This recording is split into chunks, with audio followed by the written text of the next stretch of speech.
안녕하십니까.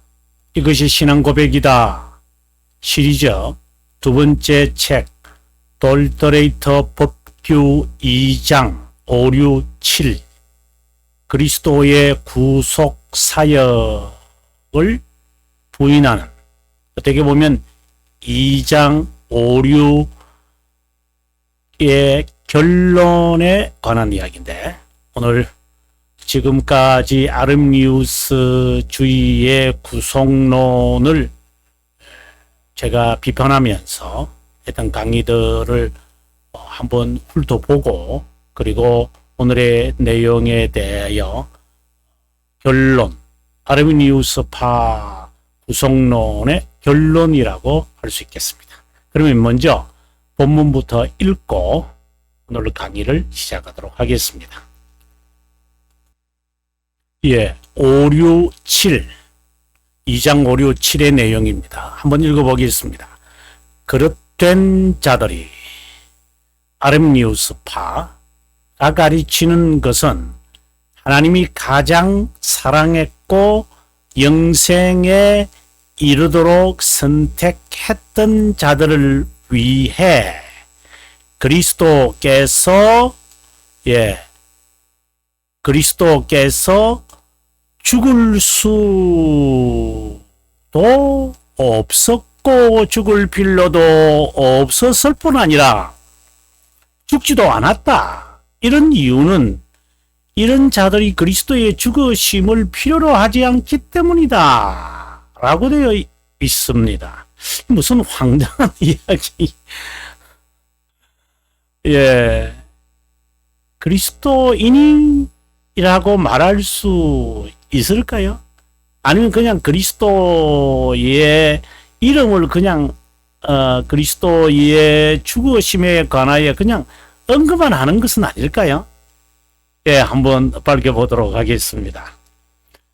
그 전에 여기에 있는 우리 신앙의 선배들의 결론적인 그 답변이 뭔지 한번 읽어보고 제가 하나씩 분석하고 지금까지의 아르미니우스파 구속론을 쪽집게처럼 밝혀내도록 하겠습니다. 하지만 이것들은 다음과 같은 같이 선언한 사도와 모순된다.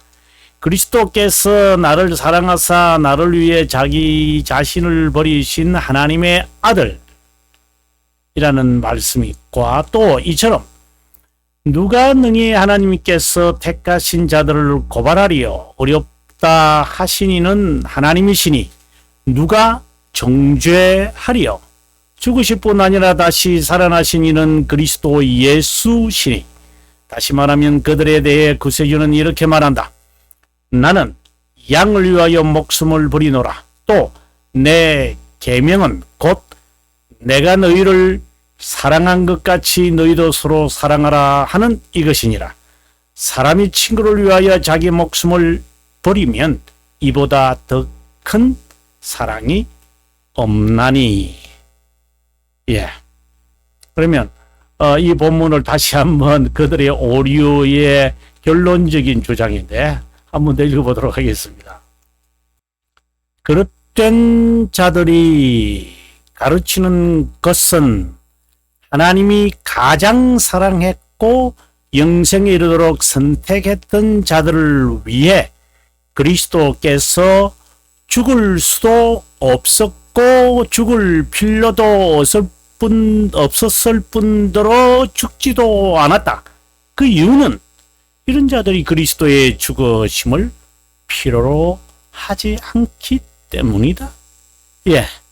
그러면 판서를 통해서 여러분들에게 이 내용을 하나씩 제가 짚어서 뭐 설명할 것도 아닌 것 같은데 그래도 우리가 정리해야 될 필요성이 있다고 생각을 합니다. 아르미니우스파의 구속론.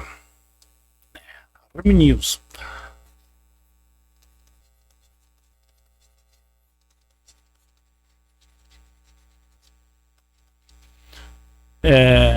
돌터레이터 2장의 주제가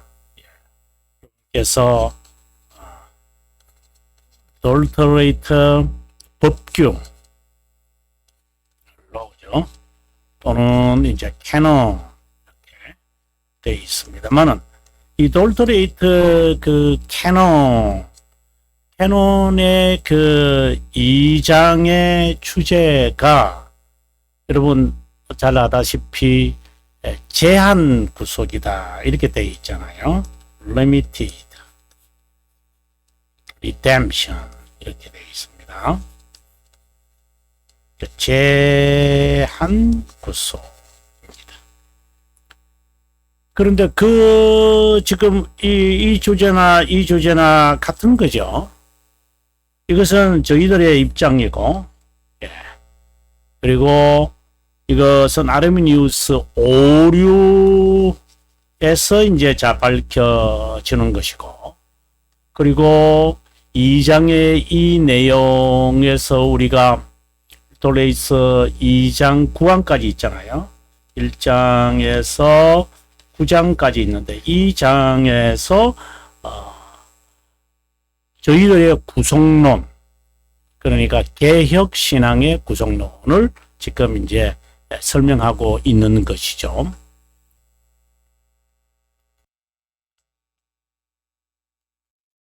그러면 우리가 2장 전체에 우리가 지금까지 공부한 내용, 그러니까 저희들의 그 제한 구속 그 내용, 그리고 아르미니우스파의 구속을 서로 우리가 한번 복습하는 의미에서 이들의 구속론과 우리의 제한 구속을 한번 비교해 보았으면 좋겠습니다. 먼저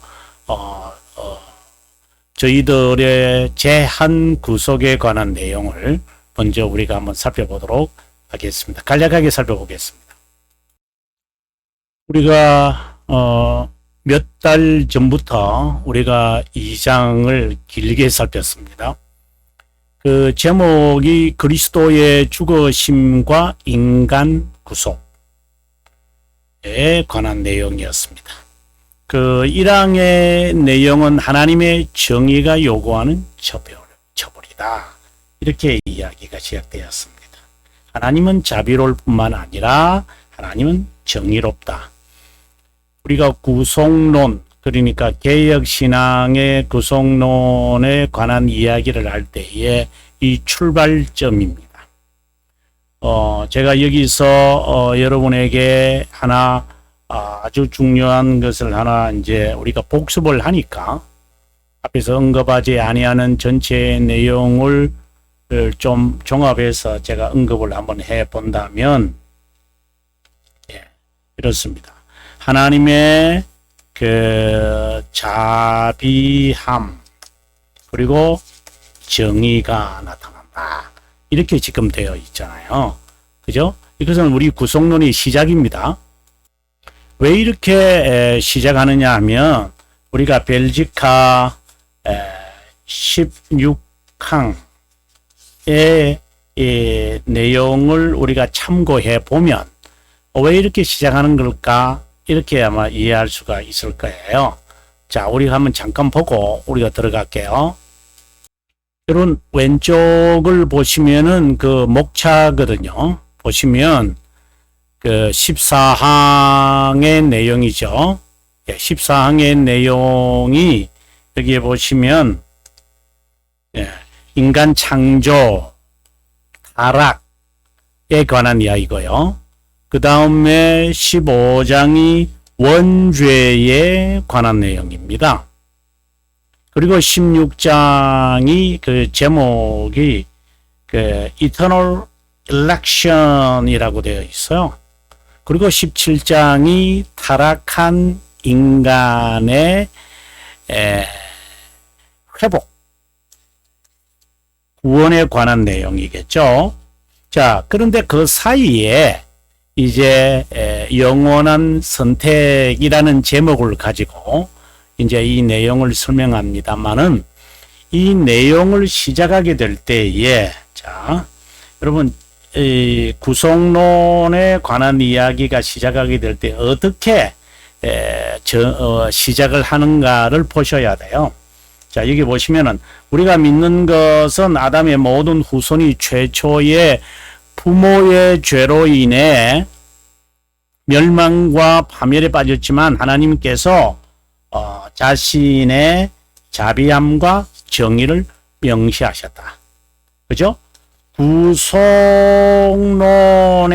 이제 선에서 자비함과 정의에 관한 이야기를 하는 거예요. 그럼 자비함은 어떤 거예요? 라고 이야기하면서 자 보시면 자비함이란 혹여나 여러분들께서 이 내용을 잘 저와 함께 같이 갔으면 좋겠습니다만은 자비함이란 어떤 것이냐? 행위와는 무관하게 그리스도 예수님 우리 주님 안에서 영혼에서 선택한 모두를 하나님이 멸망으로부터 구조하는 것이 바로 자비함이라고 하는 말입니다. 이런 이야기예요. 그 다음에 이런 이야기보다도 이런 고백입니다. 그 다음에 두 번째, 정의라는 게 뭘까요? 타락과 멸망 가운데 있는 다른 자에게 내버려 두신다는 것입니다. 이렇게 되어 있거든요. 자, 그러면 우리가 여기서 제가 여러분들에게 자비와 정의가 나타났다라고 이야기하면서 시작되어지는 거죠. 자비함이라는 것은 누구에게 나타나는가요? 선택한 자들에게요. 정의는 누구에게 나타나는가요? 유기된 자에게 나타나요. 이렇게 되어 있거든요. 자, 그러면 다시 이제 우리가 판서를 통해서 이 부분이 중요성을 여러분에게 밝히도록 하겠습니다. 자, 구속론의 시작입니다, 여러분. 그죠? 우리가 여기서 잘 알 수 있죠? 그리고 저희 여기에 돌트레이터 2장 1항에서도 이렇게 이야기를 시작해요. 자, 그러면 이런 내용이 뭘까? 이것은 선택한 자에게, 이거는요, 네, 바로 유기된 자에게 나타나요. 상당히 흥미있게 이제 이야기 진행되죠. 그 다음에 또 내용이 중요한데요. 벨지카 20항으로 우리가 다시 한번 와서 이 내용을 우리가 한번 살폈으면 좋겠다 생각을 해봅니다. 벨지카 20항인데요. 앞서는 우리가 16항을 보았죠. 그리고 20항에 와서 그리스도 예수님 안에 명시된 하나님의 정의와 자비합니다. 이렇게 되어 있거든요. 그죠? Justice and mercy라고 되어 있어요. 이것에 대한 고백의 내용을 우리가 한번 읽어보면 좋겠습니다. 지금 제가 중요한 것을 여러분에게 말씀하려고 지금 복선을 깔고 있으니까 여러분들 잘 저를 따라와 주시면 좋겠습니다. 오늘 아마 결론 부분이기 때문에 아르미니우스 파가 그리스도의 죽으실 필요가 없다 이 말을 지금 하고 있는 거잖아요. 그죠? 죽으실 필요가 없다 이 말이에요. 그런데 죽은 거예요. 선택된 자들에게는 그리스도의 죽으심이 실제로 필요 없다. 이 말을 지금 567에서 결론적으로 지금 신앙의 선배들, 개혁신앙 선배들이 이제 지적한 거잖아요. 자, 한번 보겠습니다. 이 20항이라는 게 기억하시고요. 우리가 믿는 것은 완전히 자비롭고 정의로운 하나님께서 자신의 아들을 보내 불순종에 정한 본성을 입으시고 그 동일한 본성으로 만족하게 하시고 그리스도의 가장 비통한 순환과 죽음으로 죄의 벌을 받게 하셨다는 것이다. 그 다음에 중요한 내용이 나옵니다. 그러므로 하나님께서 자신의 아들에게 우리의 사악함을 두셨을 때 그분에게 자신의 정의를 명시하셨다. 라고 해요. 정의는 누구에게 명시하시는 거예요? 16항에서 뭐라고 했느냐면 유기된 자에게 하나님의 정의가 내려지는 거예요. 그런데 여기서는 뭐라고 했어요? 그리스도에게 내려졌다는 거예요. 그죠? 그 다음 범죄하여 저주받을 수밖에 없는 우리에게 순전하고 완전한 사랑에서 나온 하나님의 자비함과 선하심을 베푸셨다. 우리에게. 이거는 선택된 자에게. 그죠? 선택된 자에게 주시는 거였어요. 이것에 대해서는 이미 이제 16항에서 이렇게 말이 되어 있었던 거잖아요. 그죠? 자, 여기서 우리의 칭의를 위해 그분을 일으키심으로 여기서 칭의라는 말이 justice예요. 그 다음에 하나님이 우리에게는 mercy와 goodness를 하셨고요. 자신의 justice를 아들에게 주셨어요.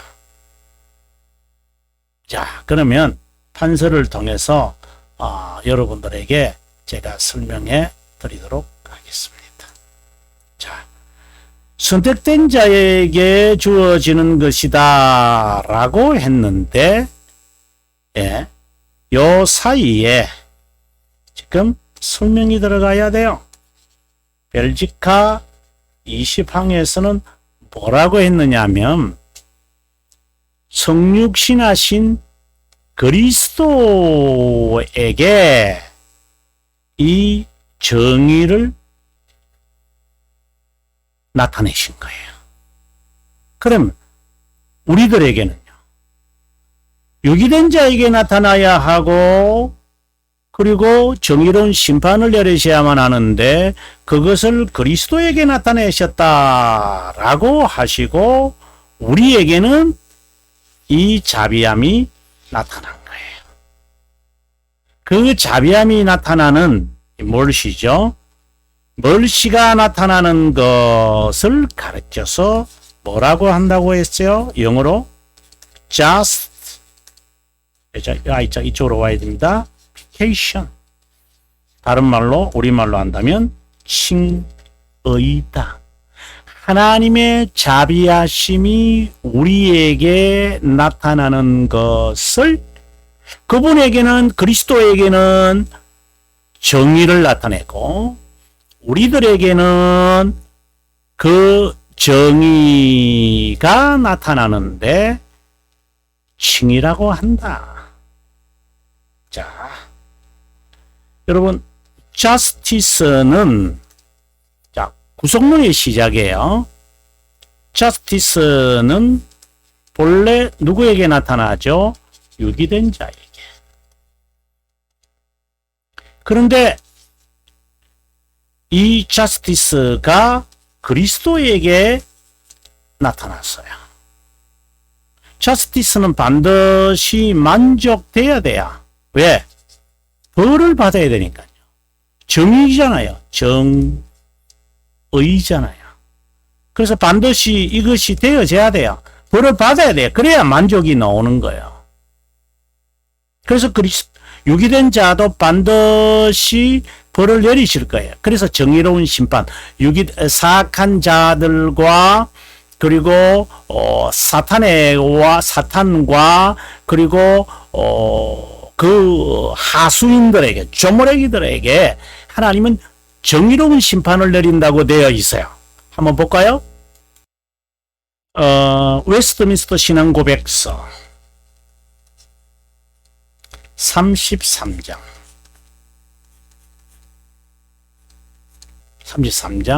마지막 장이죠.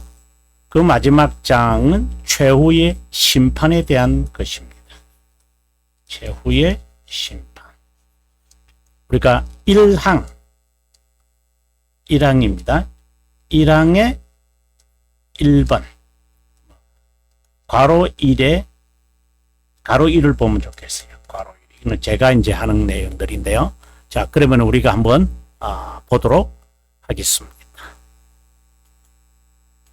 자, 보시면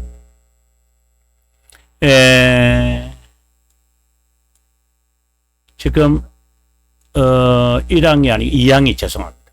최후의 심판에 관한 내용인데요. 자, 1항을 지나서 2항으로 옵니다.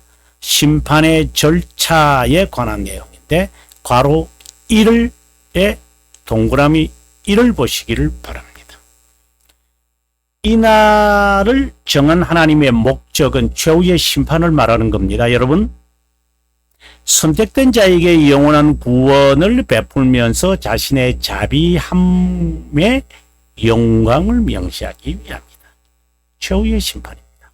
자, 그 다음에 동그라미 2번입니다. 사악하고 불순종한 유기된 자에게는 저주를 베풀면서 자신의 영광스러운 정의를 명시한다라고 되어 있습니다.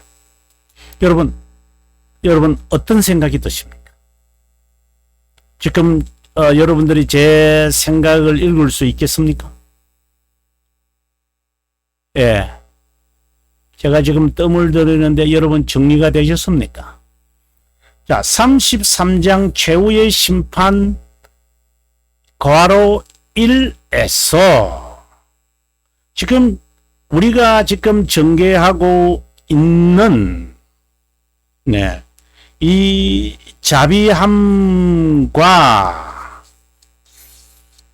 정의가 구속을 위하여서 이제 벨지카 16항과 20항에서 이제 16항에서는 정의가 유기된 자에게 나왔다라고 했고 20항에서는 그리스도에게 나타났고 그리고 16항에서는 우리들에게는 무엇이 나타났다고 되어 있느냐 하면 자비함을 나타낸다고 했어요. 선택된 자들에게. 20항에서는요. 자비함이 나타나는데 그 자비함이 무엇으로요? 그리스도에게 정의가 제시되어지고 그리고 우리들에게는 바로 칭의가 나타났다고 그랬죠. 칭의가. 이것이 자비함의 명시예요.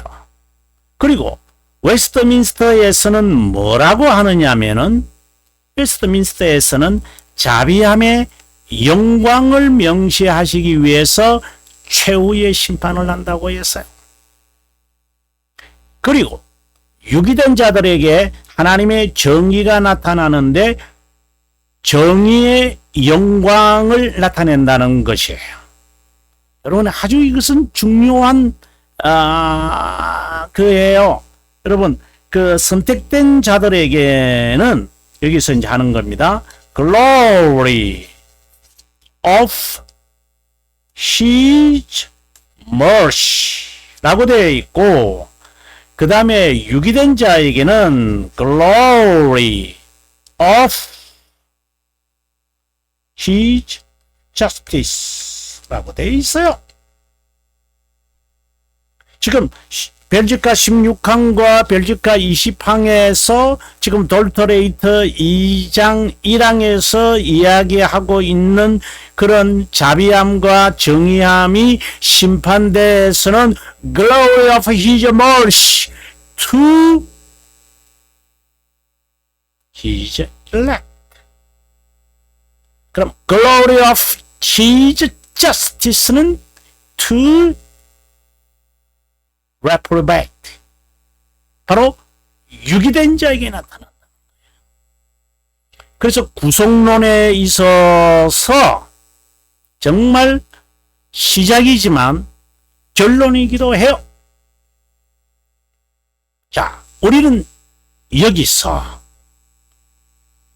왜 아르미니우스 파들이 오늘 페이지를 제가 넘겨서 설명을 하겠습니다.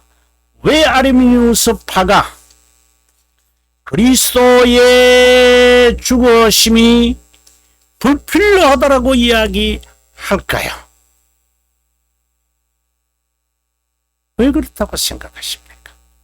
왜 신앙의 선배들이 끝으로 이것을 지적하고 아르미니우스파들이 그리스도의 죽으심이 정말 필요 없다라고 이야기하는 걸까요? 죽음이란 타락의 결과입니다. 영적 죽음도 있고 육적 죽음도 있고, 그죠? 그 다음에 두 번째는 일시적 죽음이 있고, 그 다음에 영원한 죽음이 있어요. 이 죽음을 해결해야 돼요. 누가요? 그리스도께서. 이 죽음을 없앤다는 것은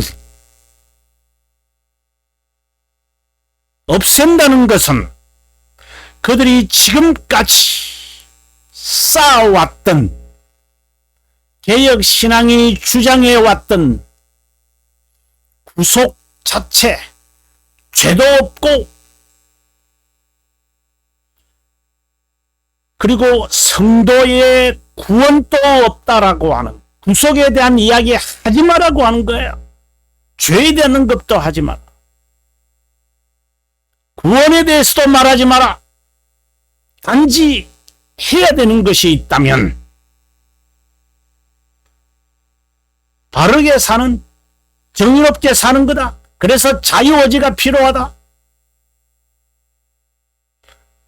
철학이라고 하는 것을 신앙으로 둔갑시켜서 기독교 자체를 무너뜨리려고 하는 사탄의 강교하고 교활한 음모가 여기에 있는 거예요. 타락 전에는 창조시 아담에게 나타나서 죽게 만들어 놓고, 그 죽음을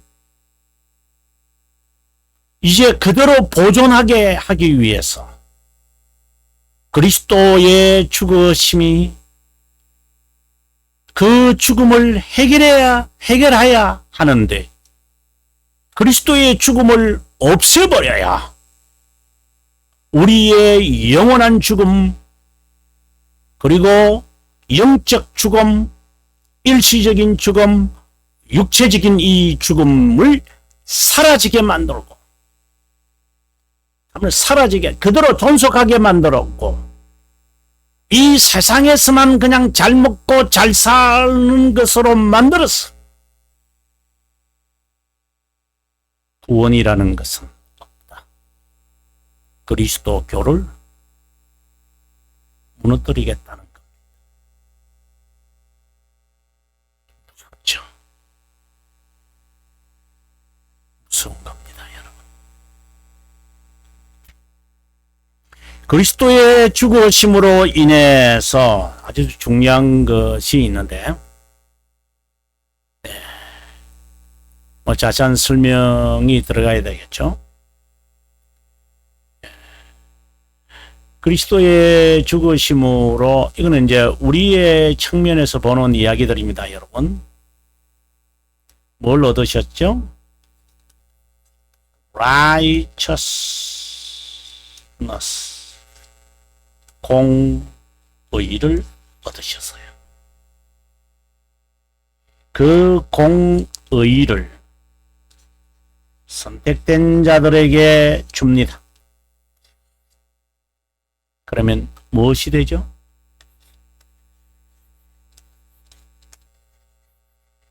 justification이 됩니다. 아니, 공의를 입혔는데 왜 justification이 돼요? 공의가 우리에게 주어질 때 자비함이 명시된다고 했어요.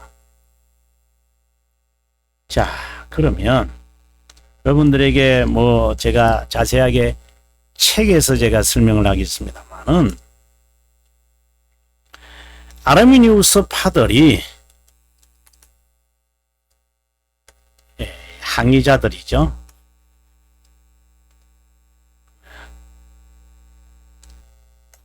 한번 쓰고 싶어요.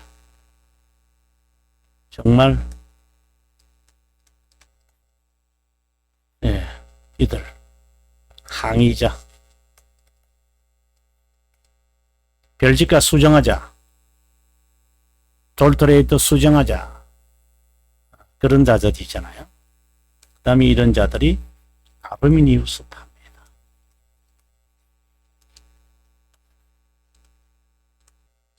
참 쓰고 싶어요, 여러분. 제가 왜 그들이 그리스도의 죽으심을 무효화시키려고 하는 걸까요? 그리스도하고 그리스도 이게 좀 헷갈립니다만 왜 그렇게 할까요? 구속론의 시작이 바로 하나님의 자비함과 정의에서 진행됩니다. 타락 다음에 별지가 15장, 15항, 14항 이렇게 보시면 우리가 되죠. 자비함은 선택된 자들에게 나타나는 겁니다. 이거는요, 유기된 자들에게요. 타락의 결과는 뭐죠? 죽음. F입니다. 이 죽음이 사라지는 것. 사라지는 것이 바로 구원입니다. 그래서 너희가 영생을 얻었고, 주님이 그렇게 말씀하시는 거예요. 영생을 얻었고, 이는 구원을 말하는 거예요.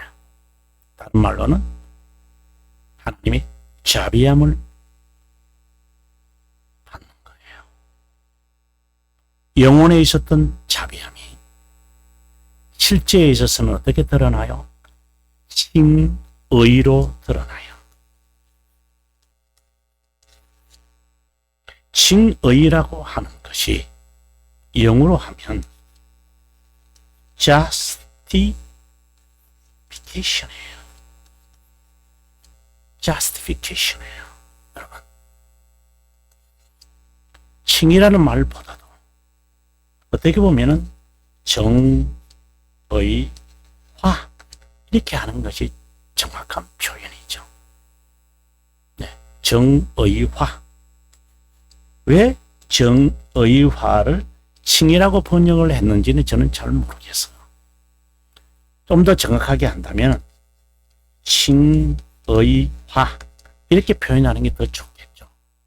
여기에 정의롭다고 여긴다 이렇게 돼야 되겠죠. 어떻게 우리에게 정의가 드러나는 걸까요? 이건 그렇게 중요한 것은 아니에요. 한 거는 이 자체가 중요하죠. 자비함이 드러나는 건데 왜 칭의라고 말을 하는 걸까요? 그렇죠? 20항에서 말하는 거죠. 근데 정의를 누구에게 내린다고 했어요? 바로 예수 그리스도에게. 예수 그리스도가 공의 righteousness를 얻어 우리에게 베푸는 것을 칭의라고 그러잖아요. 그 사이에는 죄들의 용서가 들어가요. 화해가 들어가요. 그리고 증가된 의라고 하는 요소, 세 가지 요소가 들어가요. 물론 영광도 들어가요. 이러한 요소들이 우리들에게 베풀어질 때를 자비함의 명시해요. 좀 더 자세한 것은 여러분 책을 통해서 제가 자세하게 설명해 드리고 있으니까 여러분 정말 중요합니다. 왜 그리스도의 죽으심을 이들이 결론적으로 반대하는 걸까요? 우리가 타락으로 죽었잖아요. 그죠? 그들을 죽게 만들어야 돼요. 만들어야 돼요. 계속 죽으라는 거야. 부활이라는 것은 없다. 사두개파들이 하는 이야기죠. 그러면 이 죽음을 없애는 이 구원이죠. 영생이라고 그러지기도 하고 구원이라고도 그래요. 이걸 이 자체라는 것은 없다. 이 세상 자체가 중요한 거다. 예, 그들의 철학을 말하고 싶은 거예요. 그래서 그리스도에게 명시된 그 정의의 처벌을 그리스도가 죽으심으로 이것을 다 만족시키셨잖아요. 그죠? 그리스도가 만족시키셨어요? 그 만족된 것이 됨으로 비로소 우리에게 그분이 자스티스를 받은 거죠. 우리에게는 justification, justify가 나타나는 거예요. 그래서 최후의 심판에 우리에게는 정의로운 심판이 없어지는 거예요. 우리에게는 자비함이 나타나는 거예요. 그래서 glory of mercy라고 하는 거고, 그러면 유기된 자들에게는 glory of his justice, 이제 영원한 죽음을 일시적이 죽었으니까, 육적으로 죽었으니까 이제 영적으로도 죽고 영원한 죽음이 너희들에게 나타난다. 이것이 최후의 심판에서 일어날 거예요. 여러분, 두려우십니까? 아니면 환희의 반응이 나타나십니까? 그래서 감사가 나옵니까? 다시 한번 로만 아르미니우스 파들이 주장하는 내용을 읽고 강의를 마무리하도록 하겠습니다. 이것은 지난 우리가 이 2장 1항에서 들어가는 내용인데요. 자, 한번 끝내고, 그릇된 자들이, 아르미니우스 파가 가르치는 것은 하나님이 가장 사랑했고 영생에 이르도록 선택한 자들을 위해 그리스도께서 죽을 수도 없었고 죽을 필요도 없을 뿐더러 죽지도 않았다. 그 이유는 이런 자들의 그리스도의 죽으심을 필요로 하지 않기 때문이다.